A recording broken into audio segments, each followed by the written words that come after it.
اعوذ باللہ من الشیطان الرجیم بسم اللہ الرحمن الرحیم الحمد للہ رب العالمین الصلاۃ والسلام علی اشرف الانبیاء والمرسلین سیدنا و نبینا و قلوبنا و مولانا و مولا الثقلین حبیب قلوبنا طبیب نفوسنا ابی القاسم محمد اللہم صل علی محمد وآلہ طیبین الطاہرین المعصومین المظلومین اما بعد فقد قال الرسول صلی اللہ علیہ وآلہ وسلم من مات ولم یعرف امام زمانہ مات میتۃ جاہلیہ۔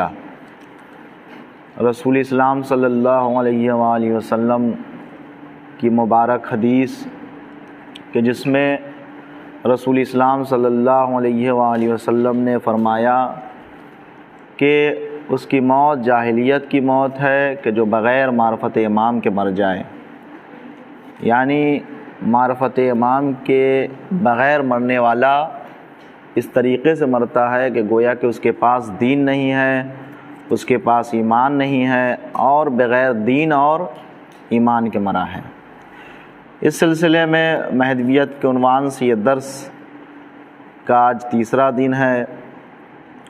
بہت ساری باتیں بتائی گئیں کہ امام کے وجود کے اوپر دلیل کیا ہے، امام کے نام اور القاب کیا ہیں، اس کے تمام مفہوم کو واضح کیا گیا، اور امام کی ولادت کو کیوں مخفی رکھا گیا، امام کی ولادت کو لوگوں سے کیوں پوشیدہ رکھا گیا، اس کے تمام علل کو، وجوہات اور کاؤز کو بتایا گیا، اور ولادت امام مہدی عجل اللہ تعالیٰ فرجہ الشریف کے سلسلے میں جو باتیں تھیں وہ بتائی گئیں، اور ان لوگوں کے نام کو ذکر کیا گیا کہ جن لوگوں نے امام کو بچپنے میں دیکھا اور امام کی زیارت کی، ان کے جو مشہور افراد تھے ان کا نام بتائے گئے، اور اس سے پہلے جو روائی کتابیں تھیں کہ امام زمان عجل اللہ تعالیٰ فرجہ الشریف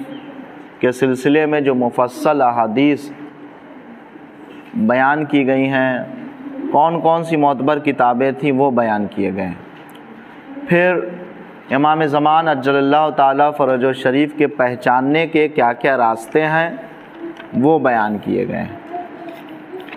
آج کی جو بحث ہے وہ یہ ہے کہ امام زمان عجل اللہ تعالیٰ فرجہ الشریف کی کیا کیا خصوصیات ہیں، ہمارے امام زمانہ کی کیا کیا خصوصیات ہیں، آج اس کے اوپر بحث کی جائے گی۔ یعنی امام زمانہ کی کیا خصوصیات ہیں، کیا خصوصیات ہیں امام زمانہ کی، اور ان خصوصیات کو ہم بیان کرنے جا رہے ہیں۔ پہلی خصوصیت جو خصوصیت امام زمان ہے وہ کیا ہے، چند خصوصیات کو ہم یہاں پہ بیان کریں گے، چند خصوصیات کو ہم یہاں پر بیان کریں گے، یعنی امام کی کیا کیا خصوصیت ہیں، کیا کیا ویجگی ہیں، ان چیزوں کو ہم یہاں پہ کیا کریں گے، بیان کریں گے۔ پہلی خصوصیت جو ہے ہمارے امام کی وہ یہ ہے کہ امام مہدی کی ولادت کو مخفی رکھی گئی۔ امام زمان عجل اللہ تعالی فرجہ الشریف کی ولادت کو مخفی رکھی گئی، یعنی آپ کی ولادت کو لوگوں سے پوشیدہ رکھا گیا۔ اس کے علل اور اس کے وجوہات کو ہم نے بیان کیا تھا کہ کیوں آخر ان کی ولادت کو مخفی رکھی گئی، اس کی کیا وجہ تھی۔ اس وقت سیاسی اعتبار سے حالات ایسے نہیں تھے کہ آپ کی ولادت کو لوگوں کے درمیان عام کیا جائے، اس لیے کہ دشمن کا خطرہ تھا، اور خلفائے عباسی ائمہ کے دشمن تھے، اور وہ قتل کرنے کے لیے امام کو آمادہ تھے۔ جس طریقے سے جناب موسیٰ علیہ السلام اور جناب ابراہیم علیہ السلام کی ولادت کو مخفی رکھا گیا۔ تو پہلی خصوصیت کیا ہے امام زمان کی؟ پہلی خصوصیت مولا امام مہدی کی یہ ہے کہ امام کی ولادت کو مخفی رکھی گئی۔ دوسری خصوصیت یہ ہے ہمارے آخری امام کی کہ ہمارے آخر امام خاتم الاوصیاء ہیں۔ خاتم الاوصیاء ہمارے آخری امام کی دوسری خصوصیت کیا ہے کہ وہ خاتم الاوصیاء بنا کر بھیجے گئے ہیں۔ یعنی خاتم الاوصیاء بنا کر بھیجے گئے ہیں یعنی کیا مطلب کہ ان کے بعد اب کوئی امام نہیں ہے، ان کے بعد اب کوئی نہ امام ہوگا اور نہ کوئی رہبر اور کوئی پیشوا خدا کی جانب سے آئے گا۔ تو دوسری جو خصوصیت ہمارے آخری امام کی ہے وہ یہ ہے کہ ہمارے امام خاتم الاوصیاء بنا کر بھیجے گئے ہیں، یعنی انہی تک امامت کا خاتمہ ہے، اس کے بعد اب کوئی امام اللہ کی جانب سے نہیں آئے گا، کوئی معصوم اللہ کی جانب سے نہیں آئے گا، یہی آخری امام ہے۔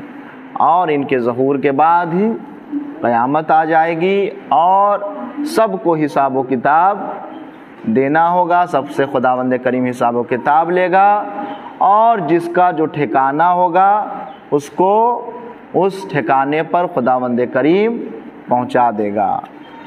تو دوسری خصوصیت ہمارے امام کی ہے کہ امام خاتم الاوصیاء ہیں۔ تیسری خصوصیت کیا ہے امام کی کہ امام پردہ غیب میں ہیں اور تمام لوگوں کی نگاہوں سے پوشیدہ ہیں، جو دیگر ائمہ کے لیے نہیں تھی یہ خصوصیت۔ ہمارے آخری امام کیا ہیں؟ پردہ غیب میں ہیں۔ جتنے بھی اس سے قبل کے جو امام آئے وہ سب کے سب کیا تھے؟ لوگوں کے درمیان تھے، تبلیغ کرتے تھے اور لوگوں کے تمام مسائل کو بیان کرتے تھے ائمہ۔ لیکن ہمارے امام جو ہیں وہ آج پردہ غیب میں ہیں۔ یعنی تیسری خصوصیت کیا ہے امام کی کہ امام مہدی عجل اللہ تعالی فرجہ شریف پردہ غیب میں ہیں اور لوگوں کی نگاہوں سے کیا ہے؟ امام پوشیدہ ہیں، لوگوں کی نگاہوں سے امام پوشیدہ ہیں۔ یہ تیسری خصوصیت۔ چوتھی خصوصیت کیا ہے؟ چوتھی خصوصیت یہ ہے ہمارے امام کی کہ امام کیا ہے؟ امام کو طول عمر اللہ نے عنایت فرمائی، یعنی طول عمر، یعنی طولانی عمر ہے ہمارے مولا کی، یہ چوتھی خصوصیت ہے۔ یعنی جتنے بھی امام آئے، کوئی 35 سال، کوئی 27 سال، کوئی 56 سال، اس طرح کی عمر رہی، لیکن ہمارے امام مہدی عجل اللہ تعالی فرجہ شریف کی عمر کیا ہے؟ عمر طولانی ہے کہ مولا امام زمان 255 ہجری میں مولا کی ولادت ہوئی اور آج تک مولا زندہ و جاوید خداوند کریم کے حکم سے ہیں، اور مولا امام ظہور کریں گے اور اس کے بعد دنیا کو عدل و انصاف سے بھر دیں گے، وہ ساری چیزیں ہیں۔ یعنی طول عمر اللہ نے ہمارے امام کو عطا فرمائی، طول عمر۔ یہ چوتھی خصوصیت جو امام مہدی کی ہے وہ کیا ہے؟ طول عمر۔ اور پانچویں خصوصیت کیا ہے؟ پانچویں خصوصیت یہ ہے کہ ہمارے امام مہدی عجل اللہ تعالی فرجہ شریف کے ہی ہاتھوں سے شیطان کا قتل کیا جائے گا، یعنی شیطان کا قتل امام کے ہی ہاتھوں سے ہوگا، یعنی شیطان واصل جہنم امام کے ہی ہاتھوں سے ہوگا۔ یعنی شیطان کو امام مہدی ہی اس دنیا سے نیست و نابود کریں گے۔ وہ شیطان کہ جو مومنین کو گمراہ کرتا ہے، جو لوگوں کو بہکاتا ہے، لوگوں کو وسوسہ کراتا ہے، مولا امام مہدی اس شیطان کو کیا کریں گے اور تمام شیطانی طاقتوں کو کا مولا خاتمہ کریں گے. یعنی امام زمان مہدی شیطان کا قتل کریں گے، شیطان کا خاتمہ کریں گے، اسے واصل جہنم کریں گے، اور جتنی بھی شیطانی طاقتیں ہوں گی مولا امام کے ہی دست مبارک سے ان کا خاتمہ ہو جائے گا. یہ مولا کی 5ویں خصوصیت تھی. یعنی تمام جو برائیاں ہیں وہ صفحہ ہستی سے نیست و نابود ہو جائیں گی، تمام برائیاں دنیا سے ختم کر دی جائیں گی، تمام برائیوں کا خاتمہ ہو جائے گا. یعنی کوئی بھی جابر و ظالم بادشاہ کا وجود اس دنیا میں نہیں رہے گا. امام صفحہ ہستی سے مٹا دیں گے. تو شیطان کا قتل امام کے ہاتھوں سے ہوگا. یہ 5ویں خصوصیت. 6ٹھی خصوصیت کیا ہے مولا کی کہ مولا امام مہدی کی ایک نبی حضرت عیسیٰ علیہ السلام آ کر آپ کی مدد فرمائیں گے.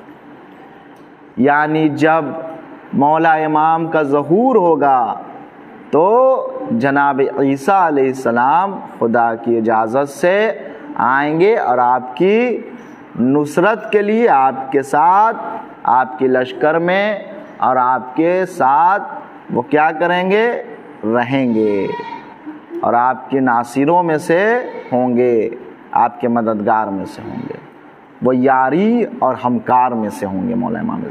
تو مولا کی 6ٹھی خصوصیت یہ ہے کہ ایک نبی جناب عیسیٰ علیہ السلام آپ کی مدد کے لیے آئیں گے اور آپ کی اقتدا کریں گے، اور امام کے مشاور ہوں گے،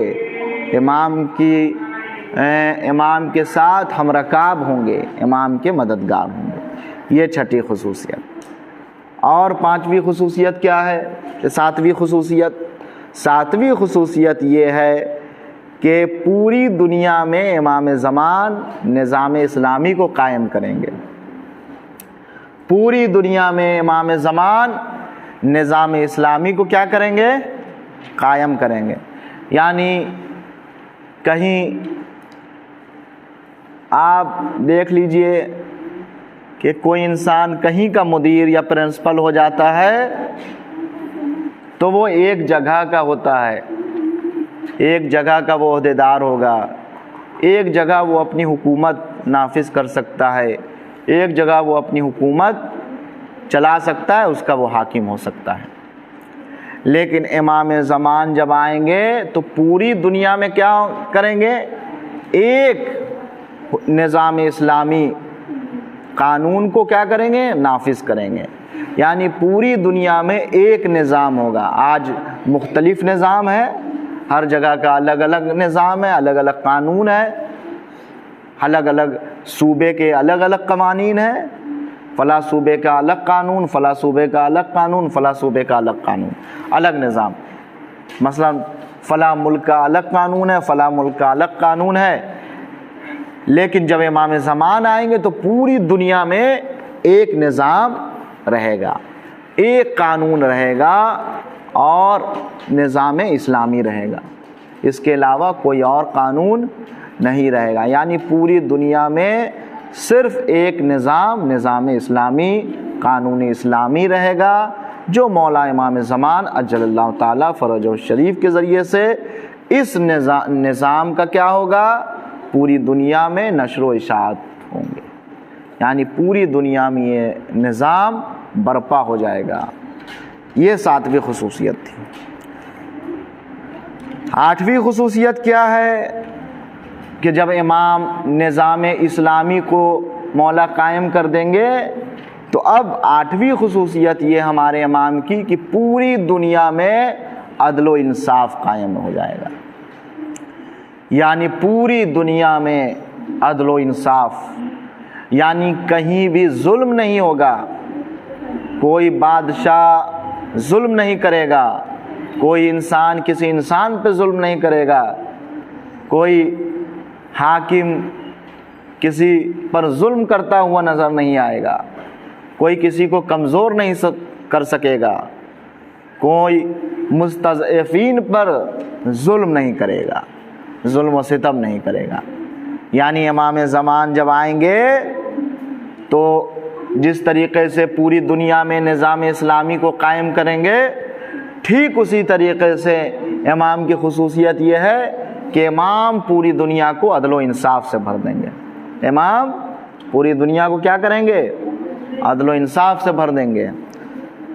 کوئی ظلم و ستم کرنے والا کوئی انسان صفحہ ہستی میں باقی نہیں رہے گا، صفحہ ہستی سے نیست و نابود کر دیں گے امام، اور صرف عدل و انصاف کا بول بالا رہے گا۔ صرف اور صرف ہر انسان عدل کے پیمانے پہ فیصلہ کرے گا اور ہر جگہ عدالت سے انسان کام لے گا۔ تو یہ مولا کی صفات میں سے ایک صفت تھی۔ اور اس کے بعد جو صفات امام، جو خصوصیت امام مہدی میں سے خصوصیت ہے وہ یہ کہ ہمارے امام مہدی کے پاس انبیاء کی میراث ہے۔ میراث انبیاء امام مہدی کے پاس ہے، یہ امام کی خصوصیت ہے۔ یعنی انبیاء کی میراث کس کے پاس ہے؟ امام مہدی کے پاس۔ میراث انبیاء امام مہدی کے پاس ہے، یہ امام کی خصوصیات میں سے ایک خصوصیات۔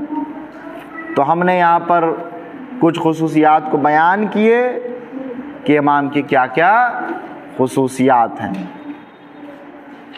ٹھیک ہے، بات سمجھ میں آئی؟ صلوات پڑھیے محمد وآل محمد۔ اب اس کے بعد کی جو بحث ہے وہ یہ ہے کہ وہ روایات کو جو امام مہدی کے آخری پیشوا ہونے پہ دلالت کرتی ہیں وہ کیا ہیں؟ وہ روایات، وہ احادیث کہ جو امام زمان عجل اللہ تعالی فرجہ الشریف کے آخری امام پہ دلالت کرتی ہیں، وہ کیا کیا ہیں؟ وہ حدیث جو امام مہدی کے آخری امام ہونے پہ دلالت کرتی ہیں، لکھیے سب لوگ، وہ روایات، وہ احادیث کہ جو امام مہدی کے آخری امام اور آخری پیشوا اور رہبر ہونے پہ دلالت کرتی ہیں، وہ کیا کیا ہیں؟ یعنی کیا مطلب؟ یعنی وہ روایت جو یہ ثابت کرتی ہیں کہ امام مہدی آخری امام ہیں اور ان کے بعد کوئی اب امام نہیں آئے گا، کوئی پیشوا نہیں آئے گا، کوئی رہبر نہیں آئے گا، وہ کون کون سی روایات؟ وہ روایت کیا کیا ہیں؟ تو پہلی روایت کیا ہے؟ پہلی روایت لکھا یہ جملہ، پہلی روایت کون سی ہے؟ حدیث معراج۔ پہلی روایت کیا کون سی ہے؟ حدیث معراج۔ بات سمجھ میں آئی؟ کیا کہا ہم نے؟ وہ روایات، وہ حدیث کہ جو امام زمانہ کے آخری امام پہ دلالت کرتی ہیں، وہ کون کون سی ہیں؟ ٹھیک، تو پہلی روایت کیا ہے؟ حدیث معراج۔ حدیث معراج کیا ہے؟ حدیث معراج یہ ہے کہ رسول اکرم صلی اللہ علیہ وآلہ وسلم جب معراج پہ گئے تو آپ نے نور کو دیکھا اور پوچھا کہ یہ کون سا نور ہے، یہ کیسا نور ہے خداوند کریم سے؟ تو خداوند کریم نے جناب رسول اکرم صلی اللہ علیہ وآلہ وسلم نے سے فرمایا کہ یہ کون سا، جب پوچھا کہ یہ نور، ایک جگہ سے نور ساطع ہو رہا تھا، ایک نور کو دیکھا رسول اسلام جب معراج پہ گئے، تو رسول صلی اللہ علیہ وسلم نے اللہ سے پوچھا یہ کیسا نور ہے، یہ کیسا نور ہے، کون سا نور ہے؟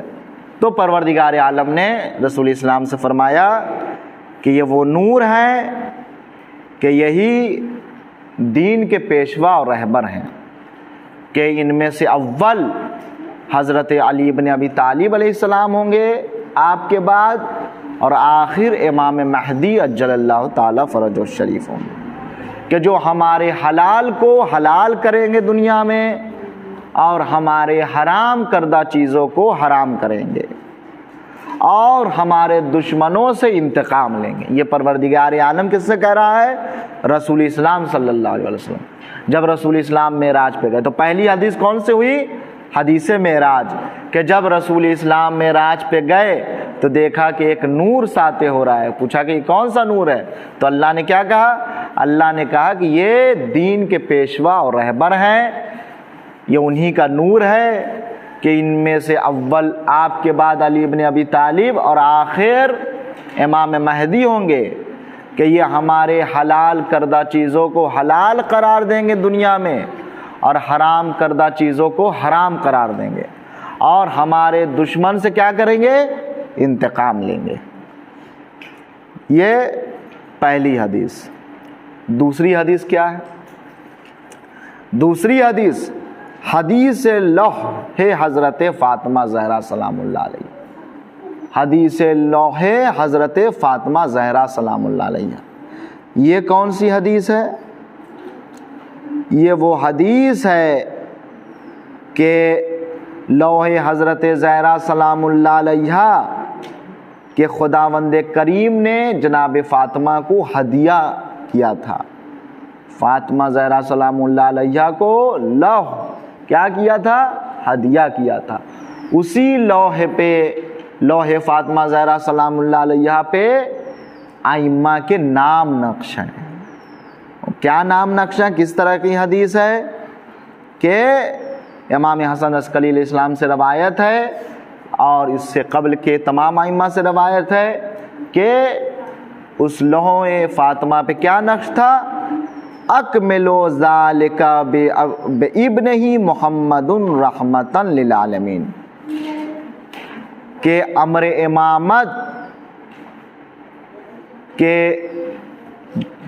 امامت محمد، جو محمد ہوں گے اوصیاء میں سے، ان کے ذریعے سے تمام جہان کے لیے یہ رحمت کیا ہوگی؟ کامل ہو گئی۔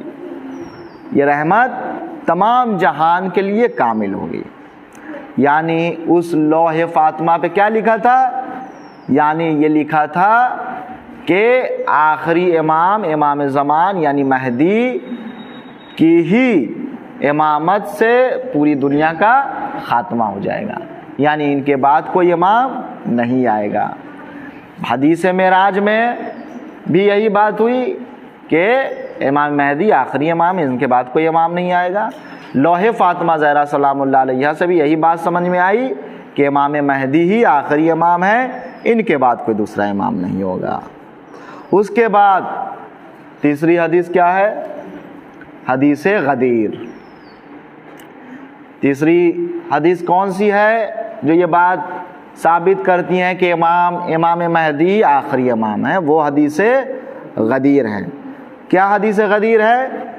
معاشر الناس انی نبی و علی و وصی الا الا ان خاتم الائمۃ من القائم المہدی الا انہ الظاہر علی الدین الا انہ المنتقم من الظالمین۔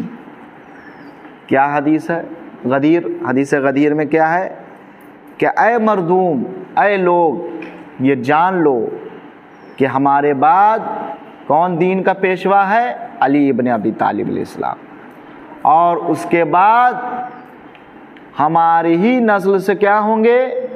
امام اور پیشوا ہوں گے، کیونکہ جن میں آخر امام مہدی ہوں گے کہ جن پہ امامت کا خاتمہ ہوگا، اور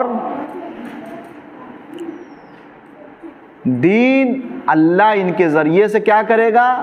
پوری دنیا میں دین کو بلند کرے گا، اور دشمنوں سے اللہ کیا کرے گا؟ ان کے ذریعے سے انتقام لے گا۔ یہ حدیث غدیر ہے۔ یعنی کیا مطلب ہوا؟ حدیث غدیر سے بھی مطلب یہی بات ثابت آئی، یہی بات ثابت ہوتی ہے کہ امام مہدی کیا ہے؟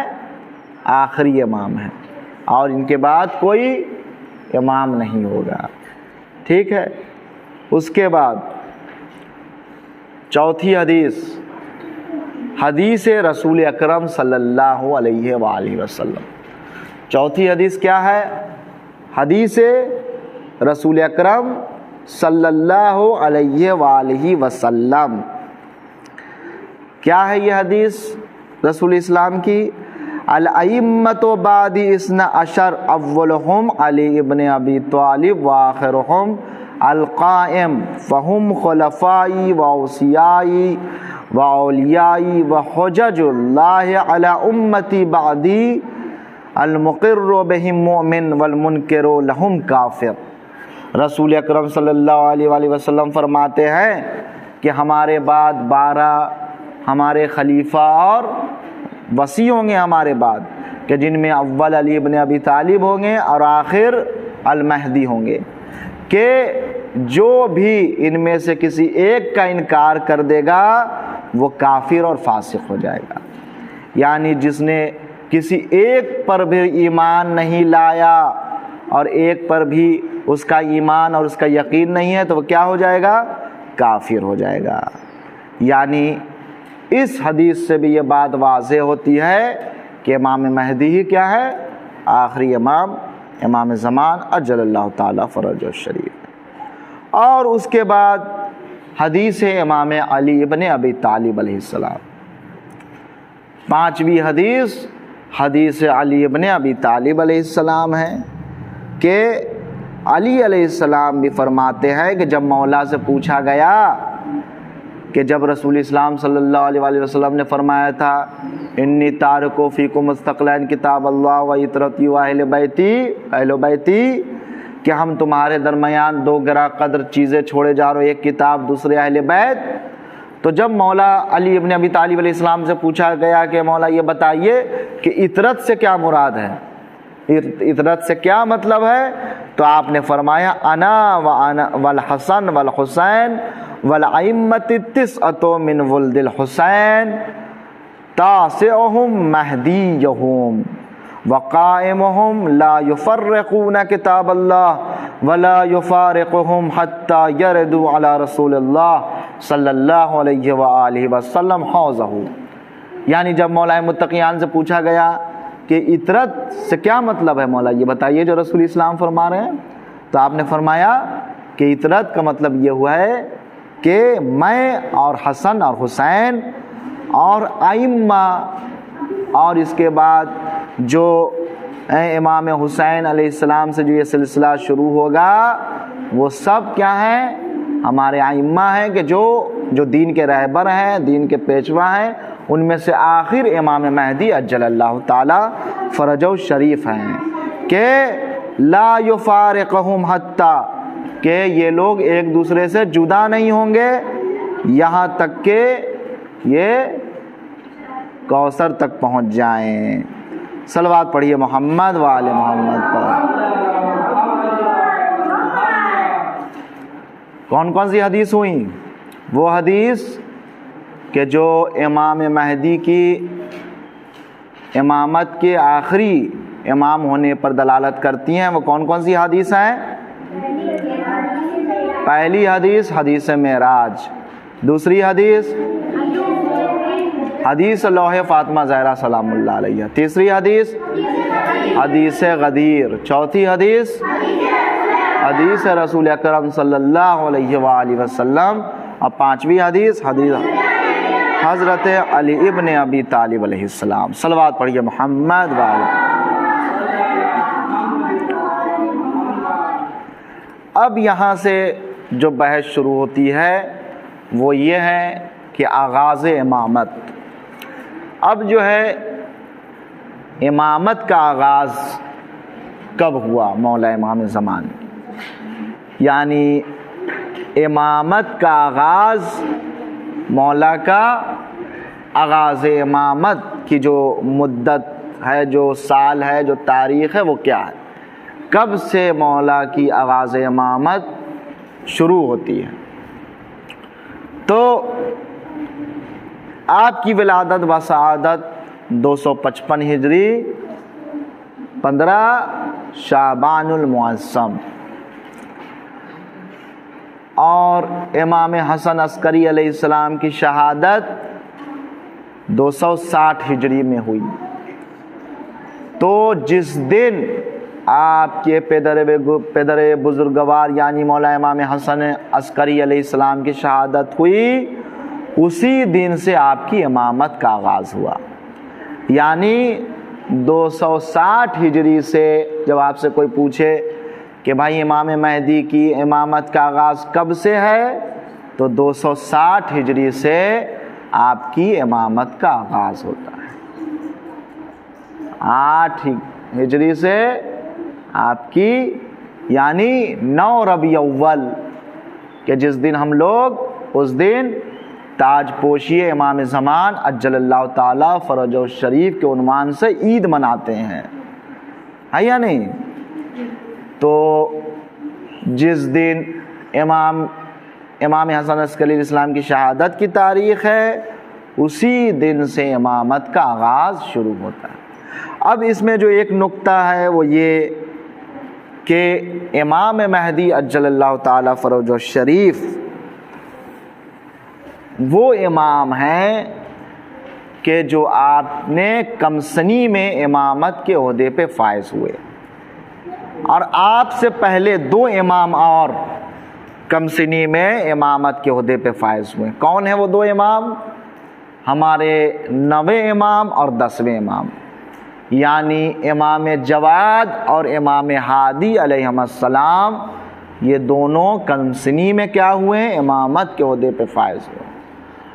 اور یعنی امام تقی علیہ السلام اور امام علی نقی علیہ السلام امامت کے عہدے پہ کیا ہوئے؟ فائز ہوئے کم سنی میں. اسی طریقے سے امام مہدی عجل اللہ تعالی فرجہ الشریف بھی کم سنی میں امامت کے عہدے پہ فائز ہوئے. یعنی جس وقت آپ نے امامت کے عہدے کو سنبھالا تو آپ کی عمر 5 سال کی تھی. یعنی امام مہدی کی عمر کتنے سال کی تھی؟ 5 سال کی تھی.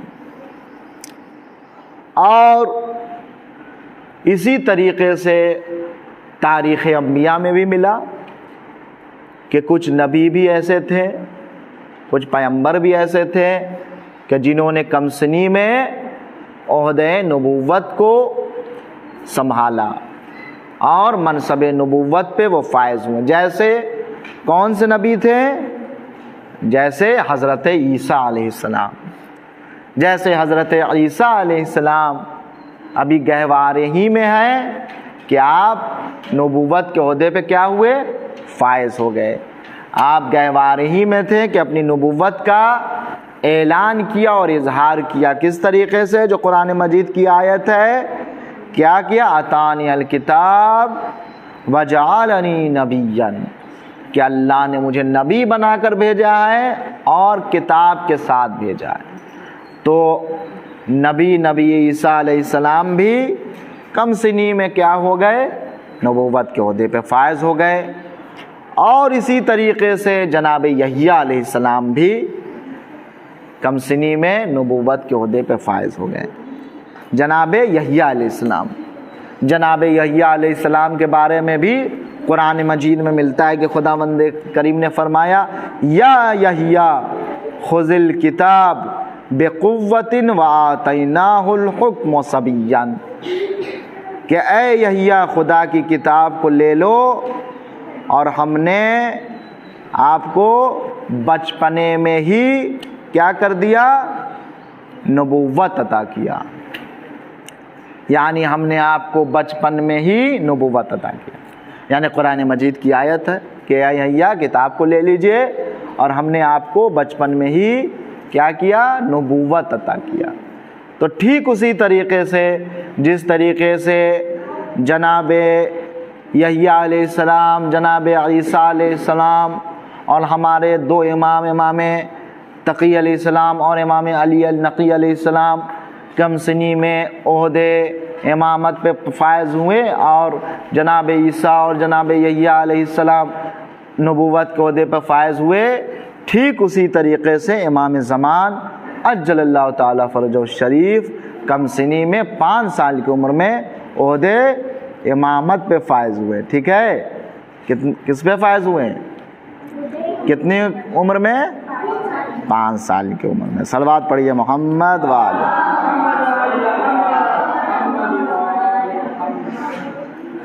اب مسئلہ ہے دربار غیبت، غیبت کے سلسلے میں کہ آپ کی غیبت کب سے شروع ہوئی اور غیبت کب تک رہی، غیبت صغریٰ کی مدت کیا ہے، غیبت کبریٰ کی مدت کیا ہے۔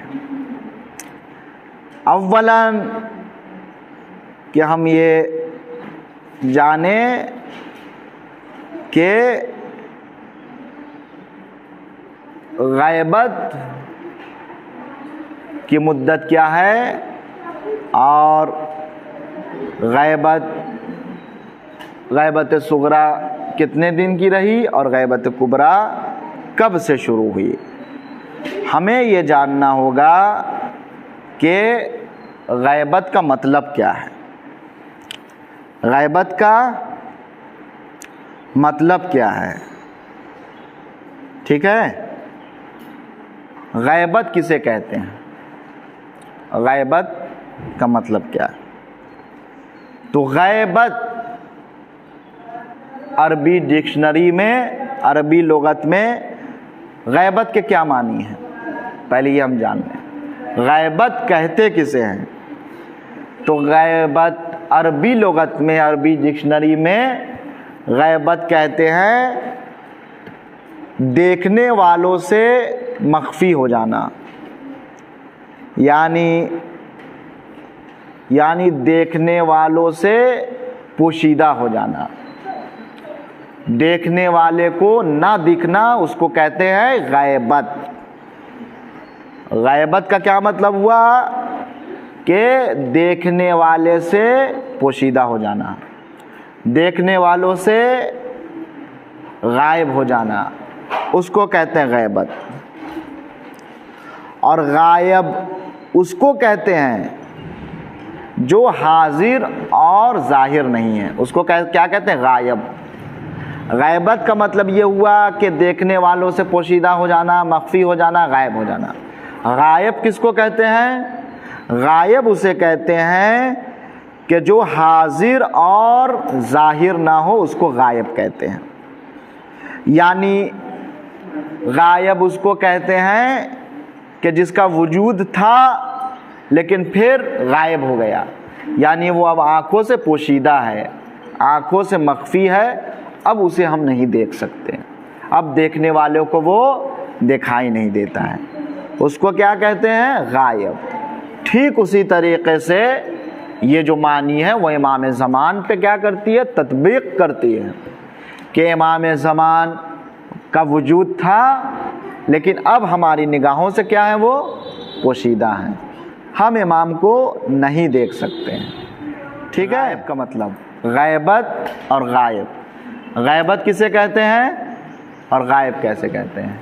تو امام زمان کا وجود تھا لیکن غیبت صغریٰ اور غیبت کبریٰ میں جانے سے امام لوگوں کی نظروں سے پوشیدہ ہو گئے، غائب ہو گئے، دکھ نہیں سکتے ہیں بنابر مصلحت خداوند کریم۔ اب مسئلہ یہ ہے کہ اب ہم یہ جان لیں کہ غیبت صغریٰ کا آغاز کب سے کب تک ہے، غیبت صغریٰ کا آغاز کب سے کب تک ہے۔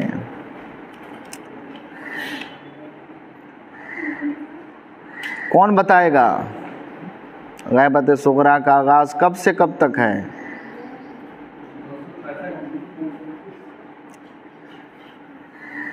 غیبت صغریٰ کا آغاز السال 260 ہجری سے 229 ہجری تک، 329 ہجری تک، کتنے؟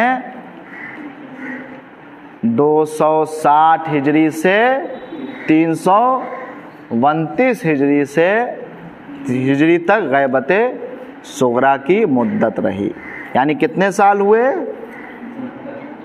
70 سال، 69 سال، کتنے سال ہوئے؟ یعنی 260 ہجری سے 229 ہجری تک امام کی غیبت صغریٰ رہی۔ اور غیبت صغریٰ میں جو اہم بات ہے اس کو لکھا، جو غیبت صغریٰ میں جو اہم بات ہے وہ یہ ہے کہ چونکہ آپ غیبت صغریٰ میں چلے گئے اور آپ درمیانے غیبت صغریٰ میں ہیں، لہٰذا ہر کوئی آپ سے ملاقات نہیں کر سکتا ہے، ہر کوئی آپ سے مل نہیں سکتا ہے، لہٰذا کچھ لوگ خاص تھے جو امام سے ملاقات کرتے تھے، امام کے پیغام کو، امام کے تمام جو امام کے پیغام تھے، واعظ و نصیحت تھے چاہنے والوں کے لیے، وہ کچھ لوگ لاتے تھے اور لوگوں تک پہنچاتے تھے۔ ان کے کیا کیا نام ہے؟ جن کو نواب خاص کہا جاتا ہے، جن کو نواب خاص کے نام سے جو مشہور ہیں وہ کون کون ہیں؟ جو غیبت صغریٰ میں امام تک جاتے تھے، امام سے ملاقات کرتے تھے، امام کے پیغام کو لوگوں تک پہنچاتے تھے۔ جو 4 لوگوں پر یہ نام، یہ افراد مشتمل ہیں، اور یہی لوگ جو ہیں امام کے پیغام کو لا کر پہنچاتے تھے۔ پہلا نام جو وکلا کے نام سے بھی مشہور ہے کہ یہ لوگ وکیل تھے، یعنی یہ لوگ امام کے وکیل تھے، نائب تھے، جو امام کے پیغام کو شیعوں تک، ان کے چاہنے والوں، واعظ و نصیحت کو امام کے لوگوں تک پہنچاتے۔ پہلا نام کیا ہے؟ پہلا نام جو ہے وہ ہے عثمان بن سعید عمری۔ عثمان بن سعید عمری، عثمان بن سعید عمر۔ دوسرا نام محمد بن عثمان عمری، محمد بن عثمان عین میم رے یہ عمری۔ تیسرا نام حسین بن روح نوبختی، حسین بن روح نوبختی، حسین بن روح نوبختی۔ اور چوتھا نام علی ابن محمد ثمری، علی ابن محمد ثمری۔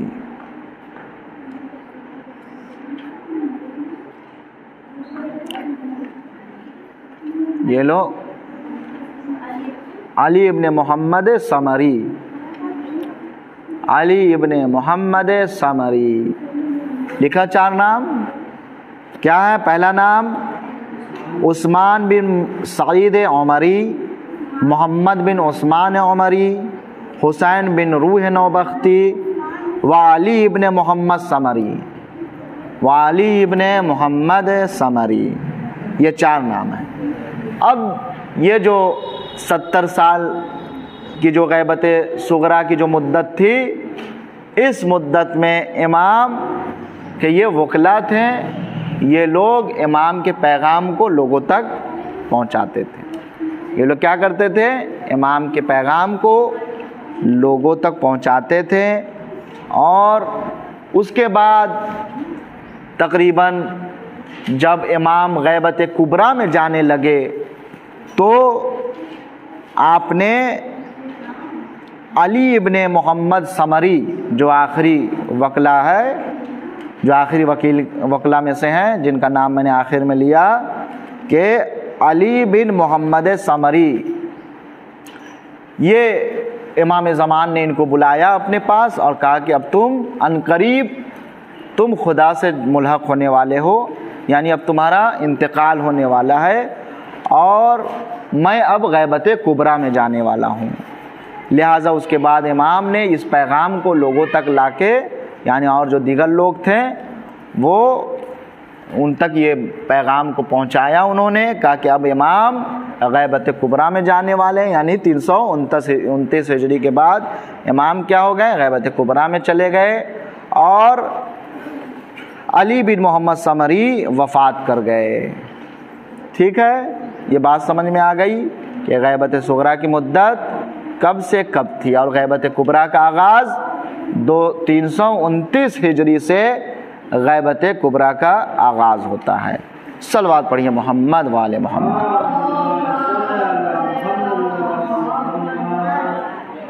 اب اس میں کوئی بات جو سمجھ میں نہیں آئی ہو؟ بات سمجھ میں آئی؟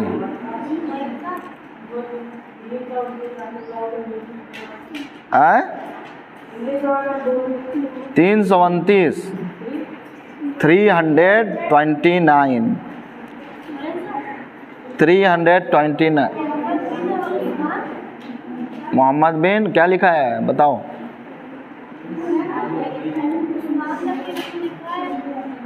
سمری.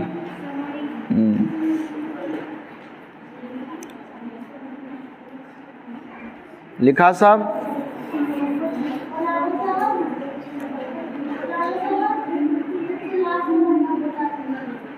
علی بن محمد سمری.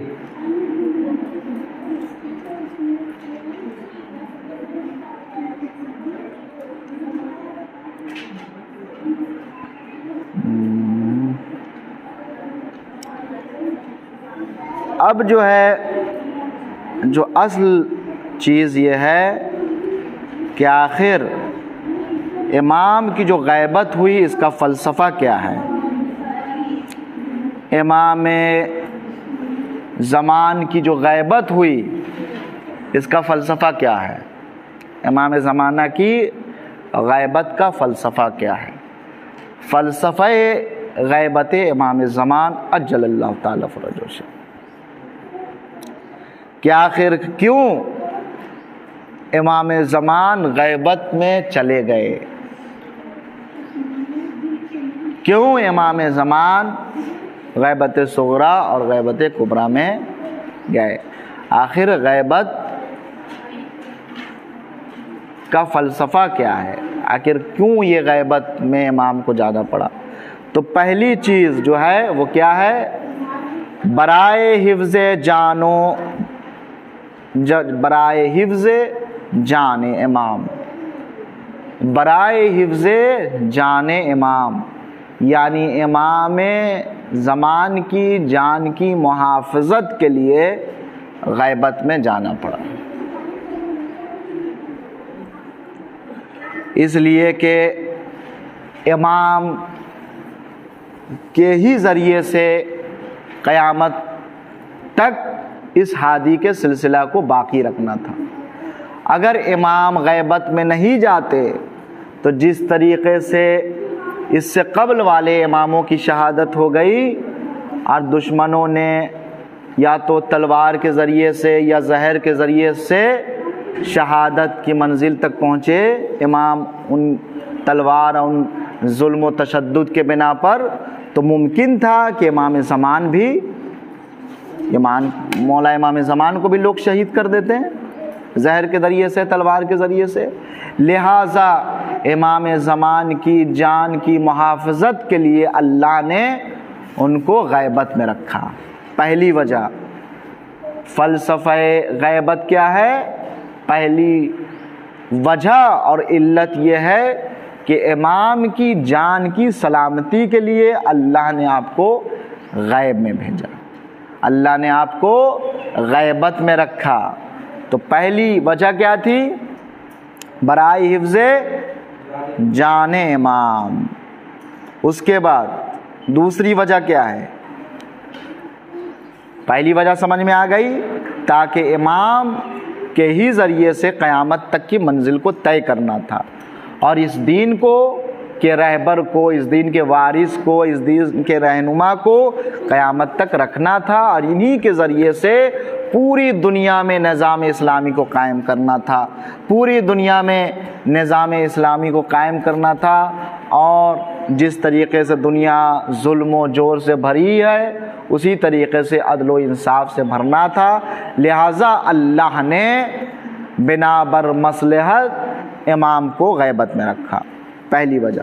دوسری وجہ یہ تھی کہ برائے امتحان و آزمائش انسان، یعنی انسان کے امتحان اور آزمائش کے لیے اللہ نے امام زمان کو غیبت میں رکھا۔ دوسری وجہ کیا تھی؟ برائے امتحان و آزمائش انسان، یعنی اللہ نے انسانوں کی آزمائش کے لیے انسان کی امتحان کے لیے، انسان کو آزمانے کے لیے اللہ نے کیا کیا؟ امام کو غیبت میں رکھا، امام کو غیبت میں رکھا تاکہ اس کے ذریعے سے انسانوں کا امتحان لیا جا سکے، تاکہ اس کے ذریعے سے انسان کو آزمایا جا سکے، تاکہ انسان غیبت میں کس طریقے سے اپنے ایمان پر باقی رہتا ہے، کس طریقے سے اپنے ایمان کو بچائے رکھتا ہے۔ آخر اور جو لوگ، یہی وجہ ہے کہ وہ لوگ معتبر ہیں، افضل ہیں، اور ان کا ٹھکانہ واقعاً اللہ کے نزدیک مرتبہ بلند ہے کہ جو لوگ امام کے انتظار میں اپنی زندگی بسر کرتے ہیں، جو لوگ امام کے انتظار میں اپنی زندگی بسر کر کے اور امام پر یہ اعتقاد ایمان رکھے ہوئے ہیں کہ ایک نہ ایک دن امام آئیں گے اور دشمنان الہی کو نیست و نابود کریں گے، واصل جہنم کریں گے۔ لہٰذا ہم لوگ امام کے منتظر حقیقی معنوں میں تب ہوں گے کہ جب ہم امام پر باقاعدہ ایمان رکھنے کے ساتھ ساتھ ہم وہی عمل انجام دیں گے کہ جن اعمال کے ذریعے سے ہمارے امام خوش ہوتے ہیں، جن اعمال کے ذریعے سے ہمارے امام ناراض ہوتے ہیں، ان اعمال کو ہم کیا کریں گے؟ ترک کر دیں گے۔ تو لہٰذا دوسری وجہ جو تھی غیبت میں جانے کی وہ یہ تھی کہ اللہ انسانوں کا امتحان لے، اللہ انسانوں کا کیا لے؟ انسانوں کو آزمائے، ان کے ایمان کا جائزہ لے، ان کے دین کا جائزہ لے۔ اور ظالم کرنے والا جب ظلم کرتا ہے تو اللہ یہ دیکھتا ہے کہ کب تک یہ ظلم کرے گا، ایک نہ ایک دن ایسے ظالم کا خاتمہ ہو جائے گا، ایسے ظالم کا خاتمہ ہو جائے گا، اور ایک نہ ایک دن ایک ایسا عادل آئے گا کہ جو ظالم و جابر بادشاہ کو نیست نابود واصل جہنم کر دے گا۔ تیسری وجہ، پہلی وجہ کیا تھی؟ برائے حفظ جان امام۔ دوسری وجہ کیا تھی؟ برائے آزمائش و امتحان انسان، یعنی انسانوں کے امتحان اور آزمائش کے لیے اللہ نے امام کو غیبت میں بھیجا۔ تیسری وجہ برائے آزادگی از بیعت دیگران، یعنی کیا مطلب؟ یعنی دوسروں کی ظالم اور جابر کی بیعت سے آزاد ہونے کے لیے امام کو کیا کیا؟ پردہ غیب میں بھیجا۔ یعنی برائے آزادگی بیعت دیگران، لکھیے برائے آزادگی بیعت دیگران، یعنی دوسروں کی بیعت سے آزادی کے لیے امام کو کیا کیا؟ غیبت میں بھیجا، تاکہ امام آزاد رہے کہ دوسروں کی بیعت کرے، امام ہے نا، تاکہ امام کیا ہو؟ آزاد رہیں تاکہ دوسرے کی بیعت کریں۔ اس لیے کہ اگر امام ہوتے تو کوئی ظالم و جابر بادشاہ ہوتا، وہ اپنی حکومت قائم کرنا چاہتا، اور جس طریقے سے دیگر امام کے اوپر ظلم ڈھائے گئے، ان کو قیدی بنایا گیا کہ ہماری بیعت کرو، تو ٹھیک اسی طریقے سے امام زمان کے بھی زمانے میں اگر امام غیبت نہیں کرتے، امام غیبت میں نہیں جاتے، تو لوگ کیا کرتے؟ ظالم و بادشاہ وجود میں آ جاتے اور پھر امام سے کہتے کہ آپ ہماری بیعت کیجئے۔ پھر امام بیعت نہیں کرتے تو شیعوں پہ ظلم ہوتا، ان کے چاہنے والوں پہ ظلم ہوتا، امام کے اوپر ظلم و تشدد ہوتا۔ لہٰذا برائے آزادگی بیعت دیگران، یہ تیسری وجہ تھی۔ ٹھیک، سمجھ میں آئی بات؟ اب چوتھی وجہ کیا ہے؟ چوتھی وجہ یعنی فلسفہ غیبت کیا ہے؟ برائے تعدیب انسان، ہاں، یعنی انسان کو مؤدب بنانے کے لیے، برائے تعدیب انسان، لکھیے برائے تعدیب انسان، چوتھی وجہ یعنی انسان کو مؤدب بنانے کے لیے اللہ نے امام زمان کو غیبت میں رکھا، ٹھیک ہے، برائے تادیب انسان۔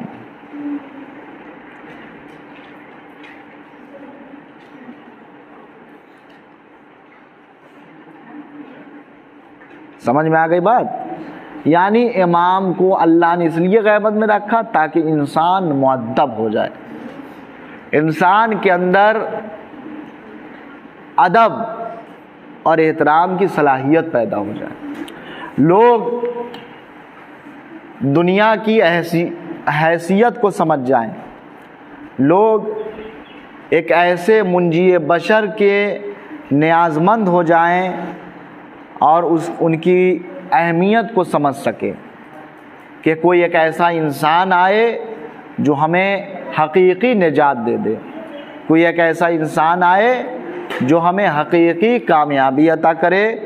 لہٰذا اللہ نے کیا کیا؟ امام کو غیبت میں رکھا۔ تو کون کون سی وجہ ہوئی؟ 4 وجہ ہوئی۔ کون سنائے گا؟ 4 وجہ۔ پہلی وجہ برائے حفظ امام، جان امام، برائے امتحان و آزمائش انسان، اس کے بعد برائے آزادگی بیعت دیگران، یعنی دوسروں کی بیعت کرنے سے آزادگی، اور چوتھی چیز برائے تادیب انسان، یعنی انسان کو ادب مؤدب بنانے کے لیے اللہ نے کیا کیا؟ امام کو غیبت میں رکھا، امام کو پردہ غیب میں رکھا۔ صلوات پڑھیے محمد و آل محمد۔ اب اس کے بعد کا جو سلسلہ شروع ہوتا ہے وہ ہوتا ہے ظہور کا۔ اس کے بعد اور بہت ساری بحثیں ہیں، لیکن اب اس کے بعد سلسلہ شروع ہوتا ہے کہ ظہور کا، کہ امام ظہور کب کریں گے، ظہور کے علامات کیا ہیں، ظہور کی کیا کیا نشانیاں ہیں، یہ سب ساری چیزیں ہیں۔ لیکن یہاں پہ صرف ایک اہم سوال ہے، وہ یہ کہ آج امام پردہ غیب میں ہیں اور ہماری کیا ذمہ داریاں ہیں۔ لکھیے، آج امام زمان پردہ غیب میں ہیں تو ہماری کیا ذمہ داریاں ہیں، آخر ہم کیا کریں کہ امام ہم سے راضی ہو جائے اور ہمارا شمار حقیقی منتظرین میں سے ہو جائے، یعنی انتظار کرنے والوں میں سے۔ یعنی کون سے ایسے افعال اور اعمال انجام دے کہ ہمارا شمار امام کے منتظرین میں سے ہو جائے، ہمارا شمار امام کے پیروکار، مطیع اور فرما برداروں میں سے ہو جائے۔ یعنی کون سے افعال اور اعمال، یعنی امام زمان کی غیبت کبریٰ میں ہماری کیا ذمہ داریاں ہیں، آخر کون سے افعال انجام دیں۔ تو اس کا جواب یہ ہے کہ ہم امام زمان کے حقیقی منتظرین میں سے ہو جائیں۔ اور جواب کیا ہے کہ ہم امام کے حقیقی منتظرین میں سے ہو جائیں، یعنی ہم امام کے حقیقی معنوں میں انتظار کرنے والوں میں سے ہو جائیں۔ ٹھیک ہے، ہم امام کے حقیقی انتظار کرنے والوں میں سے ہو جائیں۔ اور ہم کیا کریں غیبت کبریٰ میں؟ ہم زیادہ سے زیادہ امام کے ظہور کے لیے راہ ہموار کریں، ہم امام کے ظہور کے لیے راہ ہموار کریں۔ مطلب کیا کریں؟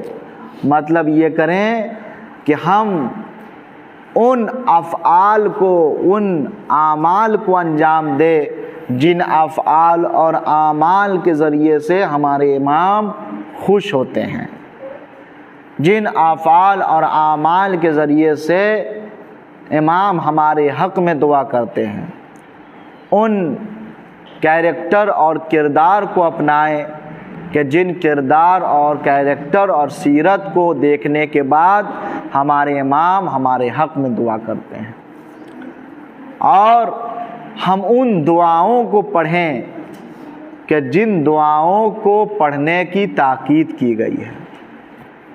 پہلی چیز کیا ہے کہ ہم حقیقی منتظرین میں سے ہونے کی کوشش کریں، یعنی ہماری یہ سعی ہو، ہماری یہ کوشش ہو کہ ہم امام کے حقیقی منتظرین میں سے ہوں۔ یعنی صرف یہ نہیں کہ ہم امام آئیں گے انتظار کر رہے ہیں، نہیں، بلکہ وہ کیفیت ہونی چاہیے کہ جب ایک انسان کسی انسان کا انتظار کرتا ہے، جب ایک انسان کسی انسان کا انتظار کرتا ہے تو کیسی کیفیت ہوتی ہے۔ انسان جو ہے اس کے لیے گھر کو آمادہ کرتا ہے، انسان اپنے تمام کمروں کو آراستہ اور پیراستہ کرتا ہے، ہر چھوٹی چھوٹی چیزوں کا خیال کرتا ہے، یعنی بستر صحیح کر لیے جائیں، تکیوں کو صحیح سے رکھ دیا جائے، چیئرز کرسی کہاں پہ ہوں اس کو انسان رکھنے کی کوشش کرتا ہے، یعنی بالکل اپنے گھر کو سنوارتا ہے، اپنے گھر کو سجاتا ہے جب کسی انسان کا انتظار کرتا ہے۔ جب کوئی انسان کسی انسان کے یہاں مہمان ہوتا ہے تو میزبان کیا کرتا ہے؟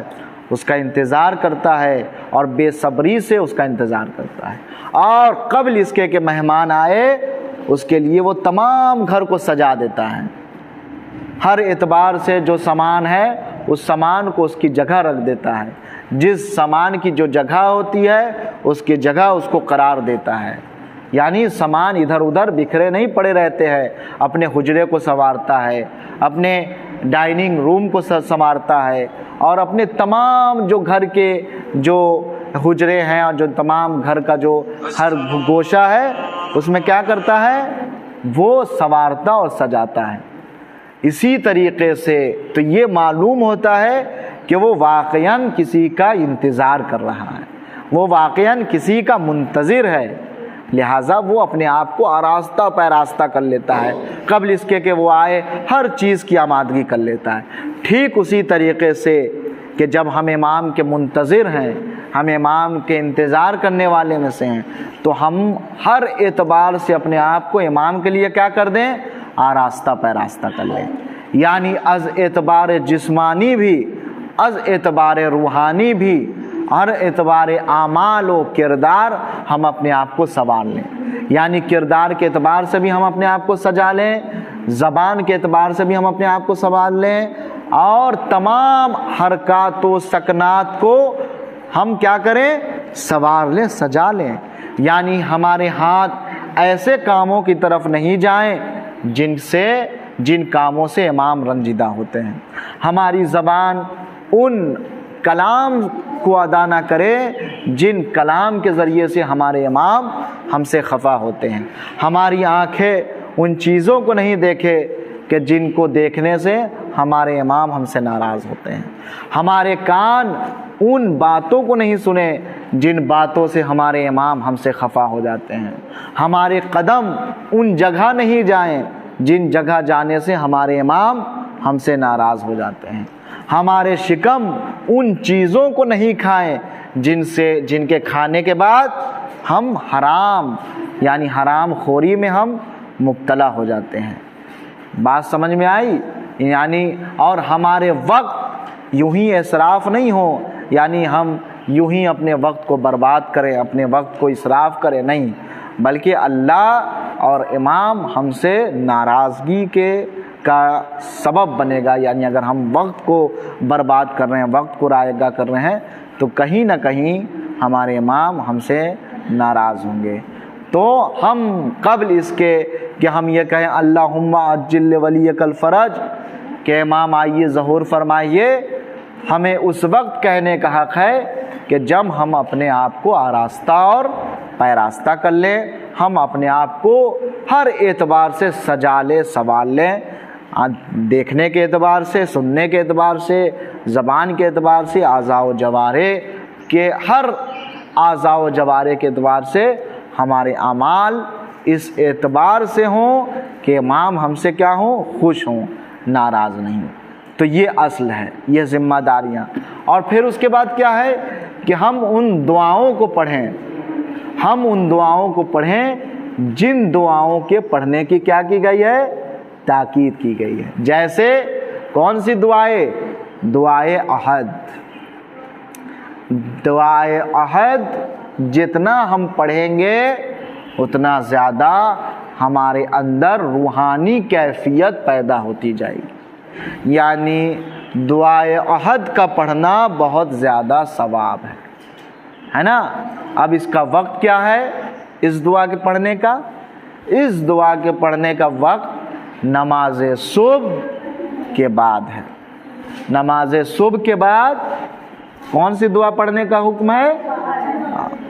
اس دعا کو انسان زیادہ سے زیادہ پڑھے، اور اس کے بہت زیادہ فوائد ہیں، اور تاکید کی گئی ہے کہ انسان کیا کرے؟ اس دعا کی تلاوت کرے، اس دعا کو پڑھے۔ جتنا انسان اس دعا کو پڑھے گا اس کی روحانی کیفیت سنورتی جائے گی، یعنی اب وہ گناہ نہیں کرے گا، اس لیے کہ جب دعا کو پڑھے گا تو اب وہ فکری اعتبار سے بھی، ذہنی اعتبار سے بھی وہ گناہ نہیں کرے گا۔ بہت سارے لوگ امام پر اعتقاد رکھتے ہیں، امام پہ یقین بھی رکھتے ہیں، اور اللہم عجل ولی کل بھی پڑھتے ہیں، اللہم کل ولی کل بھی پڑھتے ہیں، اور ساری عبادتوں کو انجام دیتے ہیں، لیکن پھر بھی کہیں نہ کہیں گناہ کرتے ہیں، اور وہ یہ سمجھتے ہیں ہم تو بہترین عمل کرنے والے ہیں۔ ایسے انسان کو کیا کہا گیا ہے؟ اللہ نے ایسے انسانوں کو منافق کہا ہے، فاسق کہا ہے، کہ جو دعا تو پڑھتا ہے، عبادت تو کرتا ہے، لیکن گناہ کر رہا ہے۔ اس کا مطلب کیا ہوا؟ وہ پیٹھ پیچھے اللہ کو دھوکہ دے رہا ہے، یہ سمجھتا ہے کہ ہم اللہ کو دھوکہ دے رہے ہیں، لیکن اللہ تو ہر چیز کو دیکھنے والا ہے، اللہ تو ہر چیز کو سننے والا ہے، اللہ ہر ان باتوں کو سننے والا ہے جو ہم چھپا کے کہتے ہیں، ہے یا نہیں؟ اللہ تمہارے ذہن میں کیا چل رہا ہے، تمہاری فکر میں کیا ہے، اللہ اس کو بھی جانتا ہے۔ لہٰذا بہت سارے لوگ کہتے ہیں ہم دعا پڑھ لیا، دعا عہد پڑھ لیا۔ بہت سارے لوگ کہتے ہیں ہم دن بھر میں 5 مرتبہ اللہم کل ولی کل پڑھتے ہیں، ہم 10 مرتبہ اللہم کل ولی کل پڑھتے ہیں، ہم نماز اول وقت پڑھتے ہیں، ہم جہاں بھی رہتے ہیں ذکر الہی اور تسبیح پڑھتے ہیں، لیکن پھر بھی وہ گناہ کو انجام دے رہے ہیں۔ اس کا مطلب یہ ہے کہ ان کو یقین نہیں ہے کہ ہمارے امام ہمیں دیکھ رہے ہیں۔ اگر اسے یقین ہوتا کہ ہمارے امام ہمیں دیکھ رہے ہیں تو وہ گناہوں کو انجام نہیں دیتا، وہ اپنے فکر کو پاک رکھتا، اپنے ذہن کو پاک رکھتا۔ اور جب انسان فکر کو پاک رکھے گا، اپنے ذہن کو پاک رکھے گا، اپنے قلب کو پاک رکھے گا، تو دنیا کے تمام وہ جو خواہشات ہیں، تمام جو اس کی تمنا ہے، مراد ہے، اللہ اس کو پوری فرمائے۔ یعنی کوئی ایسی حاجت نہیں ہے جو اس کی حاجت نہیں ہو اللہ کی بارگاہ میں۔ شرط کیا ہے کہ وہ امام کو اپنا رہبر نمائندہ سمجھے، امام کو حقیقی رہبر اور حقیقی پیشوا سمجھے، تو پھر اب اس کو ادھر ادھر جانے کی ضرورت نہیں ہے، بلکہ وہ کمرے میں صرف کیا کہے گا؟ یا صاحب الزمان ادرکنی، یا صاحب الزمان ادرکنی، یا امام زمان ہماری مدد کیجیے۔ یعنی آپ جب صبح اٹھیں تو کیا ذمہ داری ہوئی کہ انسان اپنے آپ کو حقیقی منتظرین میں سے شمار کرے، انسان کے اعمال و جوارح اس طریقے سے ہوں کہ امام خوش ہو جائیں، اور ان دعاؤں کو پڑھے جن دعاؤں کی تاکید کی گئی ہے۔ ان دعاؤں میں سے ایک دعا کیا ہے؟ دعائے عہد۔ دوسری دعا کون سی ہے؟ دوسری دعا دعائے ندبہ ہے۔ دوسری دعا دعائے ندبہ، دعائے ندبہ دوسری دعا ہے کہ ہر انسان کو کم سے کم ہفتے میں ایک بار پڑھنا چاہیے، ہفتے میں ایک بار، جس کی تاکید کی گئی ہے کہ روز جمعہ انسان دعائے ندبہ کو پڑھے۔ انسان نماز صبح سے فارغ ہو جانے کے بعد کیا کرے؟ دعائے ندبہ کا اہتمام کرے، اور دعائے ندبہ پڑھے، اور امام کو آواز دے، امام کے ذریعے سے اپنی حاجت خدا کی بارگاہ میں طلب کرے۔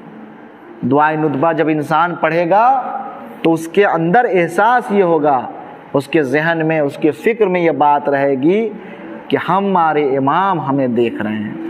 اور روز جمعہ کون سا دن ہے؟ روز جمعہ امام زمانہ کا دن ہے، یعنی وہ دن ہے جو امام سے مخصوص دن ہے، منصوص دن ہے روز جمعہ۔ لہٰذا اس جمعہ کے دن کو آپ رائے گاہ نہیں کریں، اور جمعہ کے دن ضرور انسان کیا کرے؟ دعائے ندبہ پڑھے۔ جس اعتبار سے ہو رہا ہے انسان دعائے ندبہ کا اہتمام کرے، اور بہت زیادہ فضیلت ہے۔ کوئی انسان دعائے ندبہ پڑھے، یہ ممکن ہی نہیں ہے کہ اس کی حاجت پوری نہ ہو، یہ ممکن ہی نہیں ہے کہ وہ پریشانیوں میں مبتلا ہو، وہ ممکن ہی نہیں ہے کہ اللہ اس کو مشکلات میں کیا کرے؟ گرفتار کرے، بلکہ تمام نیک حاجات اللہ اس کی قبول فرمائے گا۔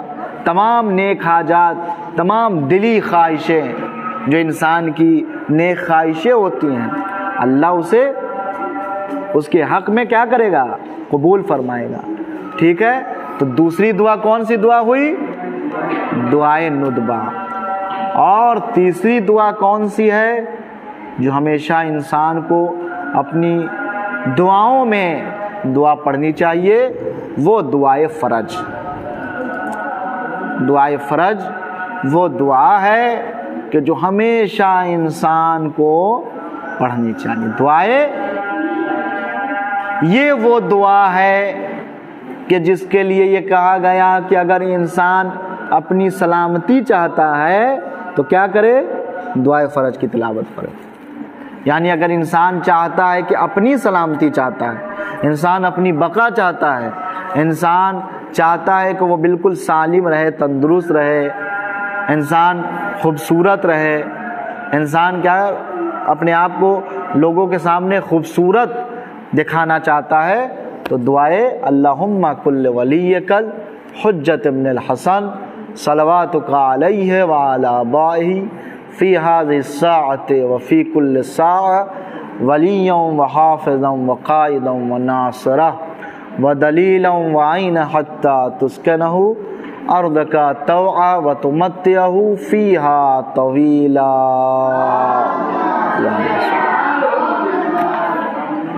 ان دعاؤں کو پڑھے، انشاءاللہ ہم خدا کی بارگاہ میں دعا گو ہیں۔ اے پروردگار عالم، تجھے محمد والے محمد کا واسطہ ہے کہ ہمیں امام زمان کی حقیقی معرفت عنایت فرما، ہمارے تمام گناہ کبیرہ و صغیرہ کو بخش دے، ہمارے کردار ایسے ہو جائیں کہ ہم سے امام راضی ہو جائے، اور ہم زندگی میں ہمیشہ اپنے اعمال کو، اپنے افعال کو صرف اور صرف اللہ کے لیے انجام دے، امام کے لیے انجام دیں، اور ہمیں ان افعال، ان اعمال کی توفیق عنایت فرما کہ جن کے ذریعے سے ہمارے امام خوش ہو جائیں، اور ہمیں توفیق دے کہ ہم زیادہ سے زیادہ ان دعاؤں کو پڑھیں کہ جن دعاؤں کے ذریعے سے ہماری روحانی کیفیت بلند ہوتی ہے، ہماری روح بیدار ہوتی ہے، اور ہم گناہوں سے دور رہتے ہیں۔ مولا امام زمان عجل اللہ تعالیٰ فروج شریف کی ظہور میں تعجیل فرما، اور ہم سبھی کو ان کے غلام و اعوان میں شمار فرما۔ اللہم صلی علی محمد